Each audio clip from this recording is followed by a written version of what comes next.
Kembali lagi di Ranjang Biru.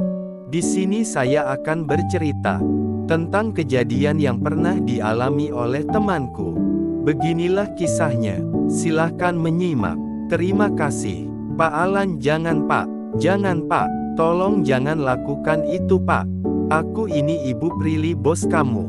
Jangan macem-macem Pak. Kalau sampai melakukan itu, kamu aku pecat nanti, ucap Ibu Prilly. Udah jangan banyak omong, persetan dengan ucapanmu.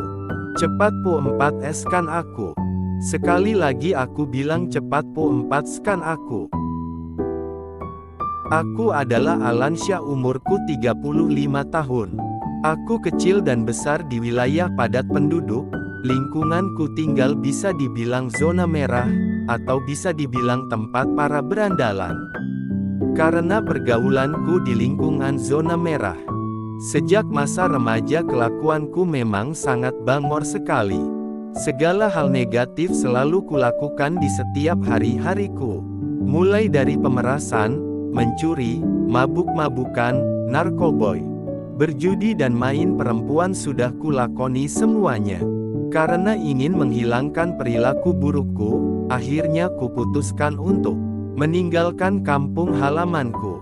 Aku pergi keluar daerah untuk menjalani hidup yang lebih baik lagi. Karena aku tidak punya ijazah terakhirku hanyalah SD.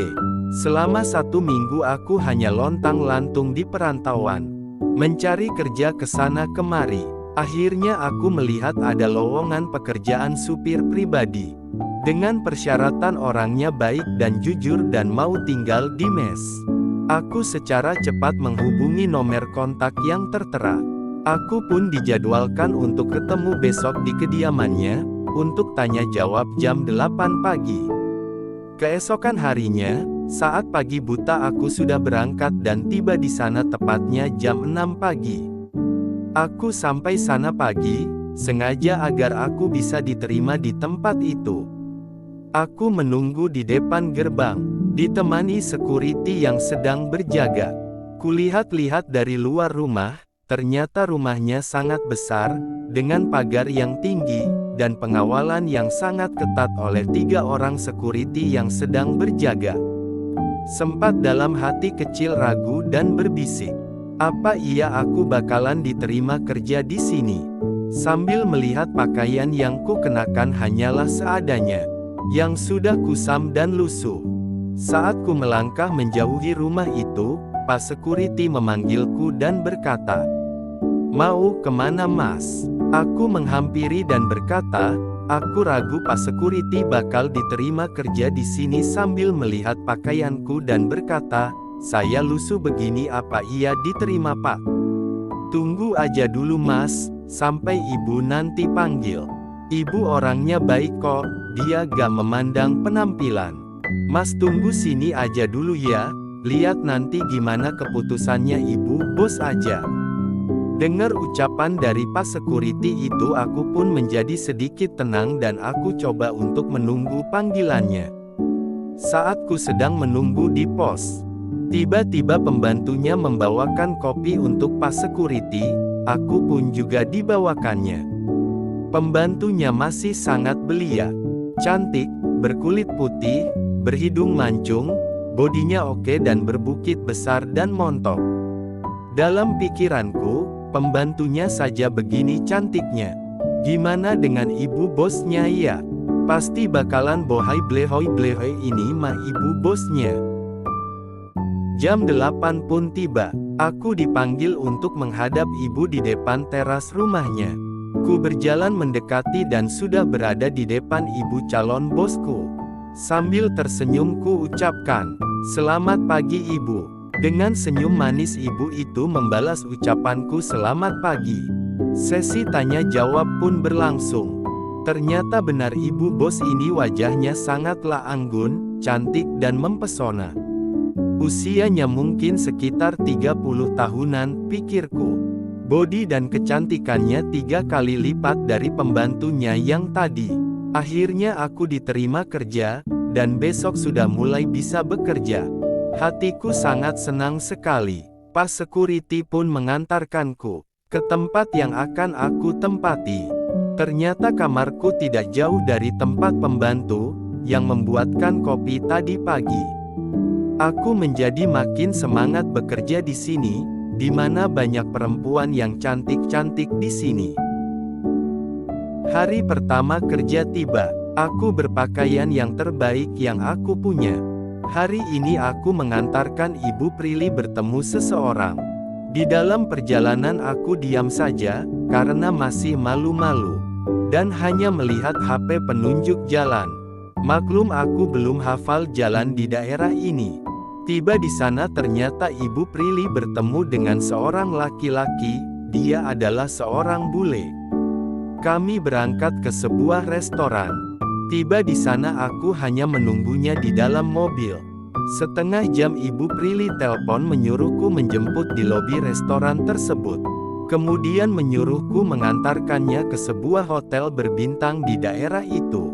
Setelah sampai di tujuan aku seperti biasa menunggunya di dalam mobil di parkiran. 3 jam menunggu tak kunjung ada telepon dari Ibu Prilly. Aku mulai bertanya-tanya apa yang Ibu Prilly lakukan ya di dalam. Masa sama klien kok lama banget ya sampai 3 jam. Jangan-jangan Ibu Prilly lagi kikuk-kikuk kali ya, dalam pikiranku. 1 jam kemudian ada telepon dan aku segera menjemputnya ke lobi. Aku mengantarkannya bule itu pulang. Setelah itu, di dalam perjalanan arah pulang ke rumah, Ibu Prilly tertidur lelap di dalam mobil. Kulihat dari kaca, terlihat Ibu Prilly seperti habis kelelahan sekali. Saat posisi macetku coba tengok agar terlihat lebih jelas. Wow, aku melihat gundukan bola yang sangat mulus itu, dipenuhi banyak stempel berwarna merah. Pikiranku menjadi tak sehat di saat itu.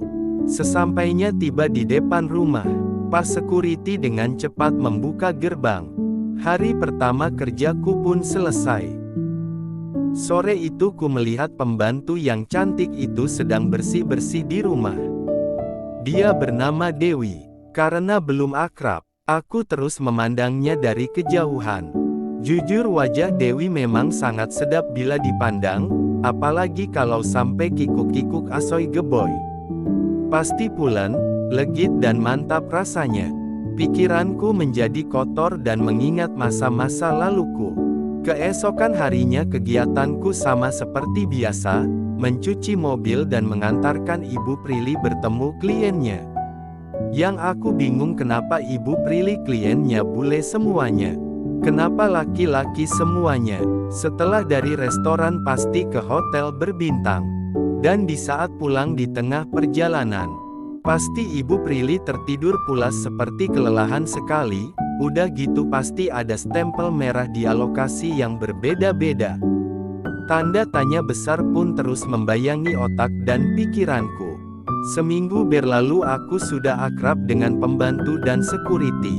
Saat malam hari aku suntuk dan jenuh, aku ke pos security ngobrol-ngobrol sambil ngopi. Aku pun memberanikan diri untuk bertanya kepada security tentang Ibu Prilly bosku itu. Pak, mohon maaf izin bertanya.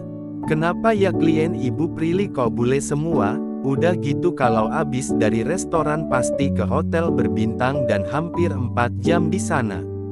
Aku pun terkejut mendengar jawaban Pak Security. Ibu bos itu, di balik wajahnya yang cantik, dia itu haus dan hyper sick gitu. Dia suka bule karena ukurannya kan jumbo. Kalau yang lokal mungkin gak berasa, ucap security sambil tertawa. Itu bule dikontrak semuanya sama ibu bos.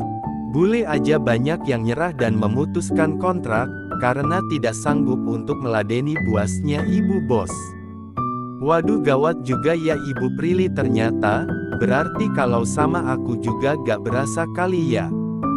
Ha, kita pun tertawa bersama-sama. Waktu pun sudah larut malam, ku segera masuk dan segera tidur. Keesokan harinya aku libur bekerja. Dari pagi sampai sore aku hanya duduk-duduk di dekat dapur dengan niat untuk selalu melihat Dewi pembantu yang semok dan bohai itu. karena terus memandangnya dari pagi sampai sore. Saat melihatnya keluar abis mandi dan masuk ke kamarnya, pikiranku menjadi kacau dan tak terkendali. Sifat premanismeku pun kembali bangkit. Kuambil sebuah alat yang ada di dapur, kulangkahkan kakiku dan segera masuk. Dewi pun terkejut dan ingin berteriak.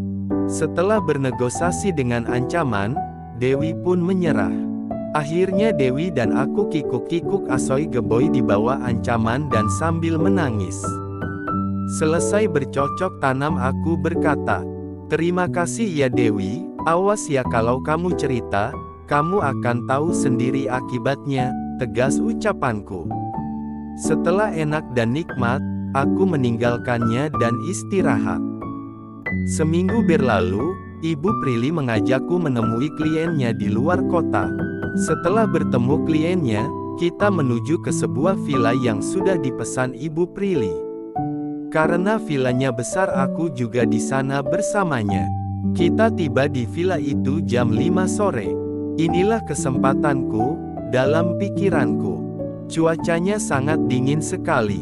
Tepat jam 8 malam, aku berjalan ke jendela kamar Ibu Prilly yang letaknya di samping halaman. Kebetulan gordennya gak tertutup rapat, jadi aku bisa melihat sedikit. Saat aku melihatnya, mataku seperti mau copot, melihat keindahan pemandangan yang sangat mempesona, lekukannya membuat air liurku sampai jatuh bercucuran. 15 menit kulihat, saat berpose kuda, tiba-tiba sang bule sepertinya sudah menyerah, airnya sudah tumpah di mana-mana. Ibu Prilly pun terus memaksanya untuk melanjutkannya. Mereka pun saling berdebat hebat. Karena sudah gak sanggup, si bule pun beres-beres dan tergesa-gesa kabur lari dari villa tersebut. Ibu Prilly yang melihatnya hanya diam saja tanpa mencegahnya. Aku yang melihat kejadian itu, tidak ingin sia-siakan kesempatan. 10 menit terus memikirkannya. Memang setan pandai menggoda anak Adam. Aku kalah oleh bisikan jahatnya. Akhirnya aku yang sudah bertegangan tinggi, masuk tanpa apa-apa. Aku langsung menerkamnya. "Pak Alan, jangan Pak, jangan Pak, tolong jangan lakukan itu Pak. Aku ini Ibu Prilly, bos kamu.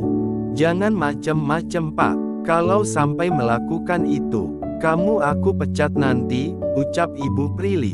"Udah jangan banyak omong, persetan dengan ucapanmu. Cepat pu 4S-kan aku." Sekali lagi aku bilang cepat pu 4S-kan aku. Karena tenagaku yang besar, akhirnya Ibu Prilly mengikuti apa kemauanku. Asoy Geboy belaem-belaem sama Ibu Bos pun terjadi. Karena ukurannya kecil, Ibu Bos pun terlihat seperti biasa-biasa saja. Aku pun demikian, tidak merasakan apa-apa, mungkin karena perabotannya sudah oblak. Dalam pikiranku berkata, kalau tahu udah oblak begini, aku gak akan melakukan hal ini. Mending sama Dewi enaknya sampai ke ubun-ubun. Menyesal memang selalu datang belakangan. Karena tidak merasakan enak sama sekali, akhirnya ku cabut dan ku akhiri. Asoy Geboy belaem-belaemnya. Aku berkata, "Maafkan aku Ibu. Aku gak ada niat melakukan ini." Aku dibisikin setan Ibu. "Sekali lagi maafkan aku Ibu. Aku sangat menyesal sekali, tolong jangan pecat aku Ibu. Sekali lagi jangan pecat aku ya Ibu." "Sudah, tenang dulu, iya Ibu tidak pecat kamu. Yang penting kejadian ini jangan sampai kamu ulangi lagi ya," ucapnya.